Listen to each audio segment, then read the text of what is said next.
எனக்கொத்தாசை வரும் பர்வதம் நீராய் என் கண்களை நீரெடுப்பேன். எனக்கொத்தாசை வரும் பர்வதம் நீராய் என் கண்களை நீரெடுப்பேன். வானமும் பூமியும் படைத்த வல்ல தேவனிடமிருந்தே வானமும் பூமியும் படைத்த வல்ல தேவனிடமிருந்தே எண்ணும் கடங்கா நன்மைகள் வருமே கண்களை ஏறெடுப்பேன். எண்ணுக்கணக்கான நன்மைகள் வருமே கண்களை ஏறெடுப்பேன். தாவீது ராஜா சொன்னாரு, எனக்கு ஒத்தாசை வரும் பர்வதங்களுக்கு நேராக என் கண்கள் ஏறெடுப்பேன். வானத்தை பூமியை உண்டாக்கின கத்தெடுத்திருந்த எனக்கு ஒத்தாசை வரும்.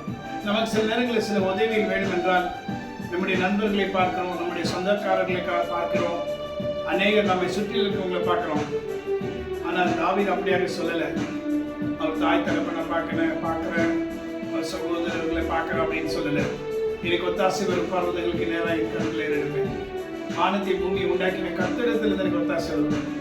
நமக்கு கூட எங்கே உதவி கிடைக்கும்? உதவி வரும் கண்மனை நோக்கி நாம் பார்க்க வேண்டும்.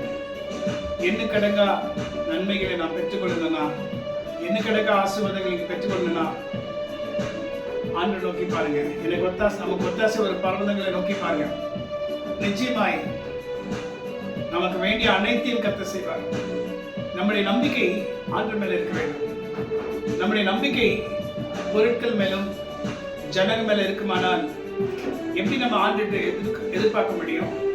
ஆண்டே இது செய்ய அதை செய்யன்னு சொல்றது அப்புறம் போய் சொல்றோம். இல்ல ஃபர்ஸ்ட் முதலாவது தேவனுடைய ராஜ்யத்தையும் அவருடைய நீதியை தேடுங்கள். அப்படியே முதலாவது கர்த்தரிடத்துல வரணும். ஆண்டவரே கேளுங்கள் அப்போது கொடுக்கப்படும், தட்டுகள் திறக்கப்படும். கேட்டா கண்டிப்பா கர்த்தர் கொடுப்பாரு. வானத்தை பூமியை உண்டாக்கின கர்த்தராகி ஆண்டவரே உண்மை நோக்கி நாங்கள் கூப்பிடுகிறோம். மனுஷன் மேல நம்பிக்கை இல்லை எங்களுக்கு, உங்க மேலதான் எங்களுக்கு நம்பிக்கை. நீங்க எங்களுக்கு வேண்டிய எல்லாவற்றையும் நன்மையாய் முடித்தவீர், சகலத்தையும் நன்மையாய் முடிப்பீர். ஒன்றும் கூட குறைபட்டு போவதில்லை. சிங்கக்குட்டிகள் தாழ்ச்சடைந்து பட்டினியா இருக்கும், ஆனா கர்த்தரை தேடுதலுக்கோ ஒரு நன்மை குறைபடாதான். என்ன வார்த்தை பார்த்தீங்க? ஒரு நன்மை கூட குறைபடாதான். அப்புறம் எனக்கு வேண்டிய அனைத்தையும் கர்த்தர் செய்வார், உனக்கு வேண்டிய அனைத்தையும் கர்த்தர் செய்வார். இன்னைக்கு நமக்கு நம்பிக்கை உண்மையா உறுதியா இல்லை, கர்த்தர் மேல முழு நம்பிக்கை வைக்கிறது இல்லை. வச்சு பாருங்க, நிச்சயமாய் 100% எல்லாவற்றையும் கர்த்தர் கொடுப்பாரு. ஒரு நன்மை குறைபடாது. எல்லாவற்றையும் நிறைவாய் கர்த்தர் கொடுப்பார். நிறைவாய் ஆசீர்வாதங்களை கொடுப்பார். ஆமென். நம்ம வேண்டிய சுகம், சமாதானம், சந்தோஷம். மனுஷனுக்கு என்ன தெரியுமா முக்கியம்? பணம் நினைக்காதீங்க. மனுஷனுக்கு முக்கியம் சமாதானம், சுகம், அப்புறம் தான் பணம். சமாதானம், சுகம், சந்தோஷம், அப்புறம் தான் பணம், மற்ற காரியங்கள்லாம். இவைகள் இருந்தாவே போதும். முதல்ல பணத்தை நாடினா அது ஒன்றுமே நமக்கு, அப்புறம் பணம் கிடைச்சிட்டு சுமை இல்லாமல் போயிடுச்சுன்னா, சமாதானம் இல்லாமல் போயிடுச்சுன்னா, அதை வச்சுட்டு நிம்மதியாக வாழ முடியல என்ன பிரயோஜனம்? அந்த சமாதானத்தை கர்த்தர் நமக்கு கொடுக்கிறார். முதலாவது கர்த்தரிடத்தில் வரும்போது அவர் கொடுக்குற ஃபர்ஸ்ட் திங் என்னன்னா சமாதானம். எனக்கொத்தாசை வரும் பர்வதம் நேராய் என் கண்களை ஏறெடுப்பேன்.